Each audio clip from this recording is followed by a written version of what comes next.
তোমার গার্লফ্রেন্ড যখন তোমাকে কল করে, হাজার ব্যস্ততার মাঝেও তুমি তোমার ওই কাজে রেখে তোমার গার্লফ্রেন্ডের ডাকে সাড়া দাও, ঠিক কিনা? অথচ যে মুয়াজ্জিন আমাদেরকে দিনে 5 বার 5 ওয়াক্তই বলে, হাইয়া আলাস সালাহ, হাইয়া আলাস সালাহ, এসো নামাজের দিকে এসো, হাইয়া আলাল ফালাহ, এসো কল্যাণের দিকে এসো। যেখানে তোমার কল্যাণ সেখানে তুমি যাও না, অথচ যে গার্লফ্রেন্ডের পিছনে পড়ে তোমার জীবনটা জানো তুমি ধ্বংস হবে, সেই গার্লফ্রেন্ডের পিছনে তুমি তোমার সমস্ত কাজ রেখে, সমস্ত কল্যাণ রেখে তুমি চলে যাচ্ছ সেই গার্লফ্রেন্ডের পিছনে।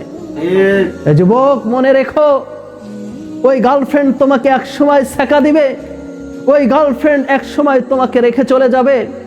ওই গার্লফ্রেন্ড যখন টাকার লোভ পাবে, টাকার গন্ধ পাবে, তখন তোমাকে রেখে টাকলা চাচার সাথে যেতেও দ্বিধা করবে না। তুমি কার সঙ্গে সময় ব্যয় করছো? তুমি কাকে সময় দিচ্ছ যে তোমার সঙ্গেও কথা বলে, অপরদিকে তোমার অগোচরে তোমার বন্ধুর সঙ্গেও কথা বলে?